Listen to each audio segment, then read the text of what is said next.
Yo soy entrerriano. Falso santafesino. Perdón, fue casi.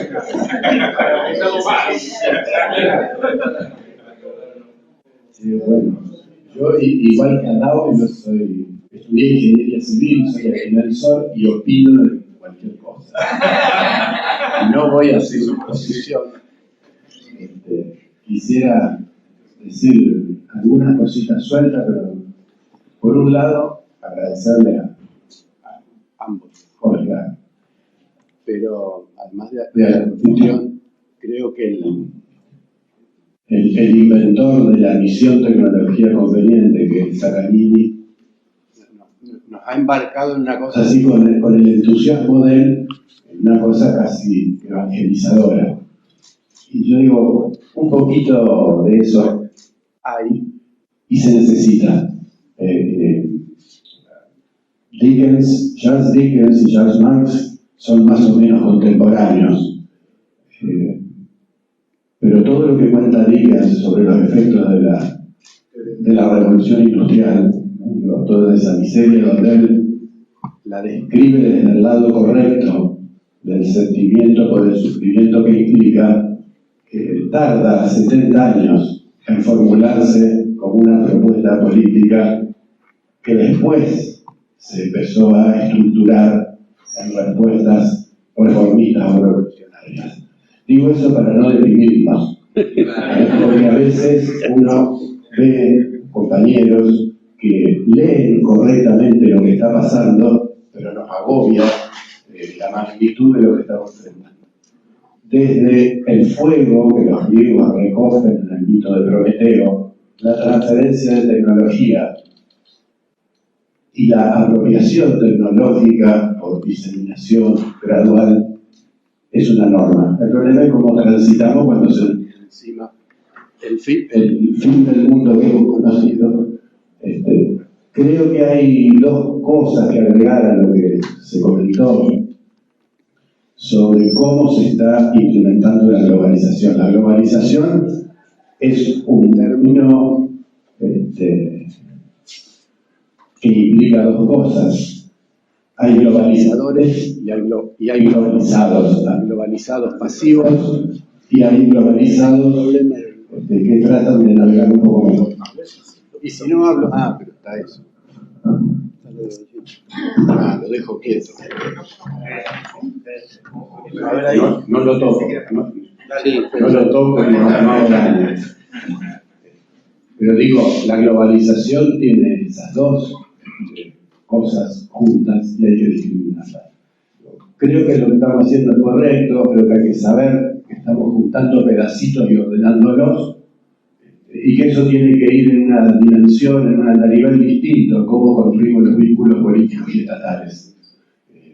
El general Perón, para hablar de literatura rioplatense y no hablaba del universalismo, no planteaba una globalización, había una diferencia. Bueno, esa globalización la iremos haciendo nosotros o nos la harán otros. No es la primera vez que escuchaba lo de Redao, de los intentos de compartimentar las ventajas tecnológicas de algunos. Me hace acordar lo de Venecia con el vidrio, ¿no? Digo, ¿cuánto duró poner a todos los que fabricaban vidrio y tratarlos bien en las dos islas de Urano y Morán? Duró 200 años.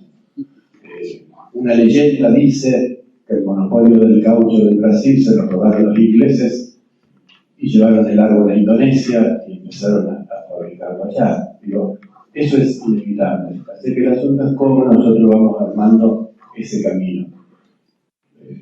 Yo, como argentino rioplatense, que siempre miré por el entrerriano al Brasil con recelo como herencia portuguesa, uno termina envidiándoles ciertas continuidades institucionales. Pero me parece que nosotros somos trágicos en nuestros fracasos recurrentes en poder acumular gradualmente procesos tecnológicos institucionales. Y me parece que también, como militante peronista, ahora ya viejo, cuando era joven, veía a las izquierdas, socialdemócratas o internacionalistas de la tercera, y había unas internacionales políticas que los peronistas no tenían. No había una internacional populista. Hoy estamos, me parece, un poquito mejor, será un poco por la relativa apropiación de las tecnologías, porque se abarataron los transportes, porque nos vamos acostumbrando. Creo que hoy tenemos vínculos entre estatales e institucionales y políticos que hay que potenciarlos. La injerencia en nuestra región de potencias intercontinentales, hoy Estados Unidos y otras, ha sido permanente, es desembosada. Lo que vemos con el lawfare, su injerencia en el periodismo, la justicia, digo, es escandalosa. Nosotros somos como mucho más moderados y recatados. Nosotros tenemos cuidado, no lo hacemos tanto. Digo, me parece que hay que animarnos a explorar esos vínculos, porque esta gente lo hace de manera siniestra. Para no hacer largo, la diáspora científica, ese es un drama de la América Latina. Nosotros formamos recursos, lo cual no está mal. De lo que carecemos es de capacidades estatales que atiendan a esos recursos que a veces se van a ir por dinero, por uso de novio, por lo que fuere. Ahora, no hacemos ninguna utilización de esa diáspora. Los chinos lo han hecho de una manera eficientísima, de mandar gente a estudiar y en otro, a nivel de esa adquisición de capacidades por deslocalización del proceso productivo, afianzarse. Un gran patriota latinoamericano que nuestros países arruinaron, como fue el doctor Francia en el Paraguay, y los lobos mandaron gente a estudiar a otro lado para que trajeran las tecnologías. Arnold Toynbee tenía un librito muy lindo, no su mamotreto de 42 tomos, sino una conferencia que daba en la BBC de Londres en los años 50 y analizaba el choque de Occidente con el resto del mundo. Yo lo leí de chico y robé haciendo como que había leído a Toynbee durante décadas hasta que lo leí por completo.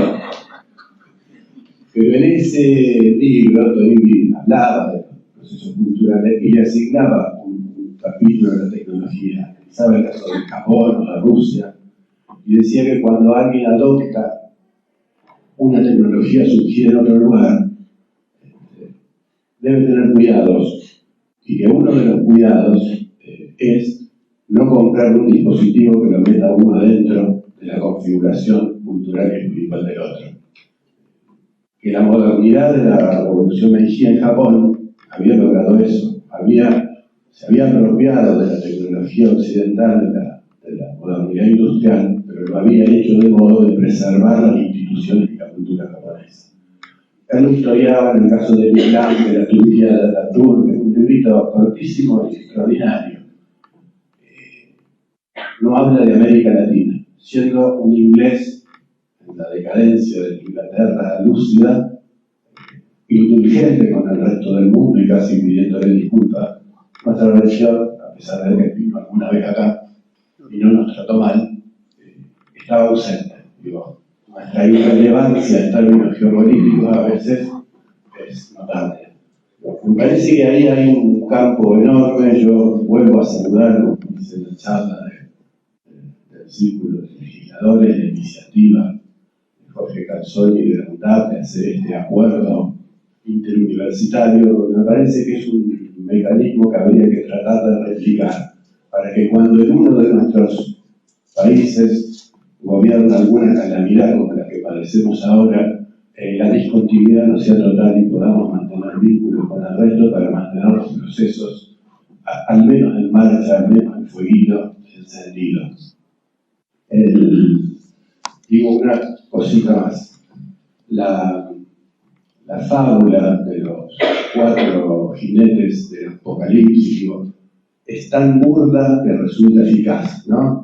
Un nieto, un pobre pibe en un garaje con el solo mérito de ser nieto de un nazi canadiense que tiene una mina de esmeralda en Sudáfrica y logra una empresa y le va bien, cosa que cualquiera de nuestros hijos puede hacer si se dedican 3-4 meses a perdurar una actividad.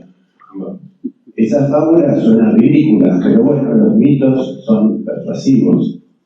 Los griegos también inventaron el héroe, la construcción del héroe. Digo, los héroes griegos no son muy éticos, suelen ser cualquier cosa. Si uno lo lee, está el Olimpo, que es una montaña tan alta que era medio inaccesible. Yo a veces pienso Hollywood y algunas reproducciones o réplicas tercermundistas de los sistemas de fama y prestigio me hacen acordar a eso. El Aristófanes, en las armas, en las avispas, se burlaba de los fabricantes de armas.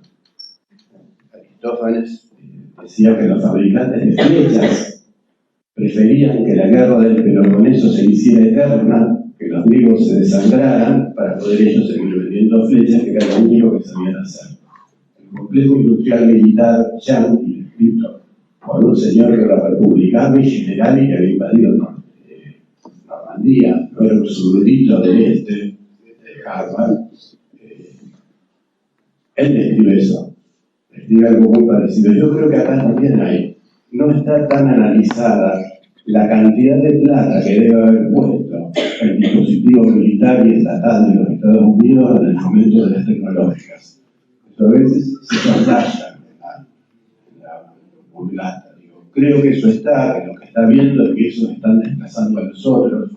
Una diferencia de época pintoresca es que este nuevo complejo injerencista, estatal, militar, industrial, o lo que fuere, está mucho más dado al exhibicionismo y al narcisismo que los otros, que eran tipos que volaban bajo el radar y a los que nadie veía. Los que si no salía Eisenhower a decir, no los botoneaba nadie. Acá ellos te lo exhiben con impudicia. Yo creo que eso es un dato cultural, y termino con esto, de cómo se configuran las redes.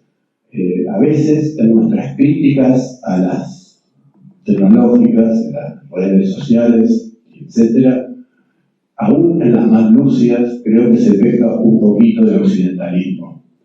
Creo que es una lúcida crítica occidental al desarrollo occidental de esas redes. Habría que estudiar, yo no conozco, pero alguno que sepa lo debería saber, cómo se están configurando en China o en Rusia o en algunos otros sistemas culturales. Quizás también haya vigilancia electrónica, quizás también haya apropiación de poder, pero seguro que está pasando en otros términos. Quizás más modificado, yo no sé si eso es mejor o peor, pero sí me parece que el camino no es una regla matemática que impone un estilo único, que seguramente hay otras, que deberíamos intentar también armar nuestras propias redes, no solo ver cómo las regulamos. El intento europeo de regular lo que hacen los norteamericanos, que me parece bien, y mucho más de lo que hemos hecho nosotros, sin embargo no deja de ser un reflejo de lo que expresaba el profesor Adao. Voy a decir profesor porque él no dice profesor a todos, de una especie de pérdida relativa de poder, porque el ninguno lo que arma otro. Lo que tendríamos que pensar es si es posible ir construyendo gradualmente, a escala que podamos, nuestros propios dispositivos de redes sociales, porque los que estudian psicología y psiquiatría y todas esas cosas dicen que ahí estamos volcando modos de relacionarnos, y que eso nos configura de chiquitos la cabeza y eso lo reproducimos hasta que nos morimos. Dice gente de la Asociación de Psiquiatría de acá, yo estudié ingeniería. Pero algo de eso debe haber. Me parece que ese camino nosotros también lo tenemos que poner en agenda para encararlo en la escala adecuada. Porque si es lo que nos pasa en la militancia política. También yo sabía leer, me gustaba leer y escribir. Enseguida escribía los panfletos cuando en el grupo había que escribir algo, me dediqué a eso. Todos lo sabíamos hacer mejor o peor.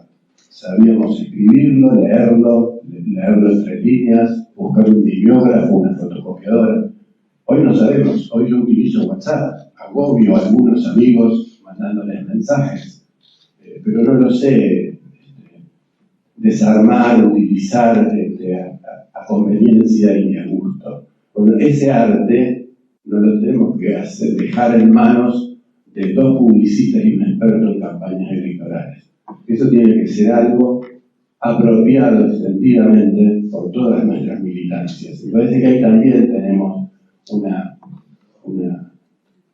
un aspecto de lo que sería tecnología conveniente para desarrollarlo. Y termino. Lo de tecnología conveniente yo creo que es correcto, es una buena idea, que se entiende. El compañero Héctor Carletti ha animado a una especie de aproximación al glosario, porque creo que es importante que nosotros vayamos precisando los términos, nosotros lo hacen y nos lo imponen. Creo que esa es una tarea enorme. Queda medio feo, pero cuando yo, como soy hijo y sobrino, y nieto y bisnieto de médico, tengo muy presente que mi papá le tenía una gran desconfianza a los visitadores médicos. Yo creo que los visitadores médicos existen en otros órdenes de la vida. Existen vendiendo armas. De hecho, en Clarín nos atendió mal el actual secretario de Relaciones Internacionales, adoptando el rol de vendedor de productos ajenos. Y te lo recomiendan y te pagan un viaje en tal lugar, si vos vas a recetar eso, eso existe. Lo tenemos que poner en escena para que se evidencie y la gente se avive. Nuestro tango lo dice de una manera brutal y que no es correcta espiritualmente. Hablar de avivar giles, está mal, pero es iluminista lo de avivar giles, porque es como que yo tengo la justa y los giles son los demás. Pero un poquito de eso hay. Jauretche lo decía mejor. Jauretche decía que no hay que ir al almacén a comprar siguiendo las instrucciones del manual del comprador que escribió el almacenero. Y yo creo que en esto hay un poquito de esas cosas. Gracias.